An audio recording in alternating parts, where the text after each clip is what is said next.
मुंबई के Santa cruise के भीम छाया सांस्कृतिक केंद्र में रिपब्लिकन पार्टी ऑफ इंडिया के तरफ से उत्तर मध्य मुंबई जिला कार्यकर्ता सम्मेलन का आयोजन कृष्णनंदन शुक्ला द्वारा किया गया था।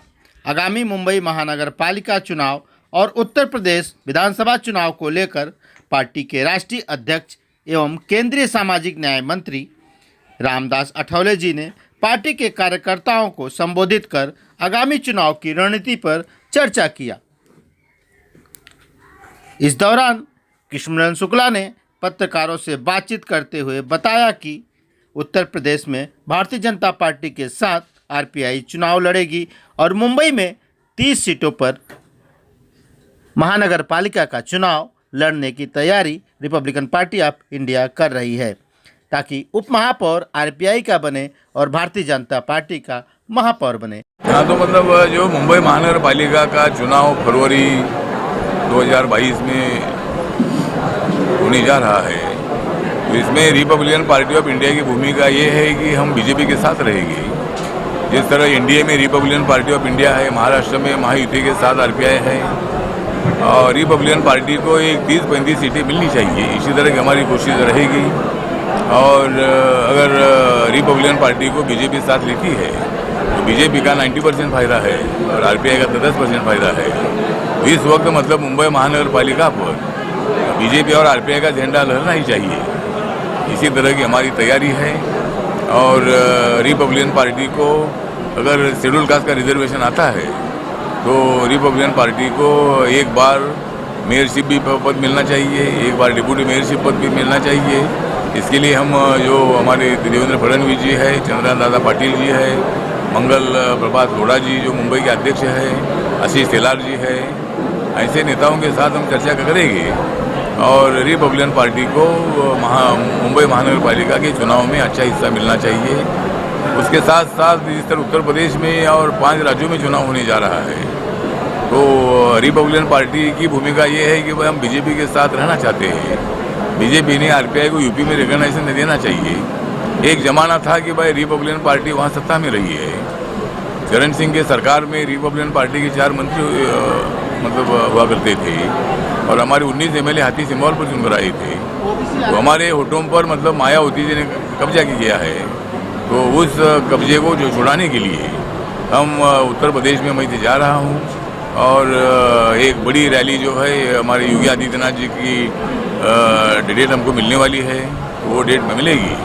तो जब 1 लाख लोगों को जमा करने का हमारा प्लान है, तो अगर हमारी रैली सक्सेस होती है तो बीजेपी जरूर आरपीआई को 8-10 सीटें दे सकती है और उत्तर प्रदेश में दोबारा 300 से ज़्यादा सीटें बीजेपी को मिलनी चाहिए, क्योंकि अभी किसानों का आंदोलन भी खत्म हो चुका है। किसानों के 3 कानून पीछे लेने का बहुत बड़ा निर्णय माननीय नरेंद्र मोदी जी ने ले लिया है, इसलिए पूरे किसानों में मतलब उत्साह का वातावरण भी है और उसका फायदा उत्तर प्रदेश के चुनाव में होगा, उत्तराखंड में होगा, पंजाब में भी होगा और 5 राज्यों में बीजेपी सत्ता पे आ जाएगी। खाली पंजाब में थोड़ा प्रॉब्लम हमको दिखता है, लेकिन वहाँ अमरिंदर सिंह और बीजेपी आरपीआई हम साथ में रहेंगे तो पंजाब में भी मतलब हमारी सत्ता आ सकती है। अभी गोवा में बीजेपी की सत्ता है, उधर भी सत्ता आएगी। उत्तराखंड में बीजेपी की सत्ता है, उधर भी सत्ता आ जाएगी। मणिपुर में बीजेपी एनडीए की सत्ता है, उधर भी सत्ता आ जाएगी। तो इसी तरह मतलब 5 राज्यों में मतलब एनडीए को सत्ता मिलेगी, तो उसके लिए हमारी कोशिश जारी है। सर, मुंबई महानगर पालिका चुनाव जल्द होने वाला, लेकिन ओबीसी आरक्षण को लेकर अभी तक कोर्ट का कोई फैसला नहीं आया, इसमें क्या? अब तो मतलब ओबीसी को आरक्षण मिलना चाहिए, क्योंकि कई सालों से ओबीसी को 27% आरक्षण स्थानीय स्वराज्य संस्था में मिलता था। तो सुप्रीम कोर्ट के मतलब जजमेंट के बाद उसको मतलब वो नहीं मिल पा रहा है। तो मुझे लगता है कि सुप्रीम कोर्ट का फैसला जल्दी आना चाहिए और ओबीसी जो है ओबीसी को जिस तरह पहले आरक्षण मिलता था स्थानीय स्वराज्य संस्था में, उसी तरह का आरक्षण मिलना चाहिए। ये हमारी पार्टी की भूमिका है। आज जो उत्तर मध्य मुंबई जिला का कार्यकर्ताओं का मेड़ावा रखा गया था, ये महानगर पालिका के चुनाव की तैयारियों को मद्देनजर रखते हुए रखा गया था और कार्यकर्ताओं को एक तरीके से आवाहित किया गया है कि आप सबको जो है बाबा साहब आम्बेडकर के एक स्वप्न को पूर्ण करना होगा और एकजुट होकर चुनाव लड़ना, चुनाव में सम्मिलित होना पड़ेगा, क्योंकि हम हर जगह कार्य तो करते हैं। अगर कहीं भी कुछ कष्ट होता है या कुछ तकलीफ होती है तो सबसे पहले आरपीआई के नेता, आरपीआई के कार्यकर्ता उस जगह पे पहुंच जाते हैं। तकलीफ तो ये है कि हमारे आरपीआई नेताओं को फिर बाद में वोट देने वही आरपीआई के लोग आते नहीं हैं, तो उनको कहीं ना कहीं हमको एकजुट करना होगा और हमें आपस में एकत्रित होकर इस महानगर पालिका चुनाव में अपने बहुमत को साबित करना होगा। एक ऐतिहासिक निर्णय लिया है कि ना हम चुनाव लड़ेंगे, ना हम सत्ता के लिए करेंगे, इसके बारे में क्या उद्देश्य है? देखिए, चुनाव लड़ना देश सेवा का एक कारण नहीं हो सकता है और चुनाव लड़ना इतना आसान नहीं होता है। चुनाव लड़ना कोई एक बहुत सरल कार्य नहीं है। चुनाव लड़के जीतना और उसके बाद बहुत कठिन परिश्रम करना पड़ता है, जो हमने अपने राष्ट्रीय नेता से देखा है। उन्हें 6 घंटे की नींद भी महसूस नहीं होती है, वो रात दिन दौड़े रहना चाहते हैं। मैं चाहता हूं कि मैं देश सेवा करूं और कम से कम 8 घंटा तो घर में सोऊं, इसीलिए मैं चुनाव नहीं लड़ना चाहता। निस्वार्थ रूप से बाबा साहब की पार्टी को मैं अपना समर्थन समर्पित और संगठन के लिए अपने सहयोग देना चाहता हूँ। सर, एक तरफ मुंबई महानगर पालिका चुनाव है, एक तरफ उत्तर प्रदेश में विधानसभा चुनाव है, तो आरपीआई पार्टी उत्तर प्रदेश में भी चुनाव लड़ रही है, इसके लिए किस तरह की तैयारियां, क्या कहेंगे? बहुत पहले आरपीआई पार्टी के कई वहाँ पे सांसद भी चुन के आए थे उत्तर प्रदेश में। ये लोगों के इतिहास को शायद अब लोगों ने भुला दिया है। वो हमारी खोई हुई जमीन को अब हमें वापस लेना है।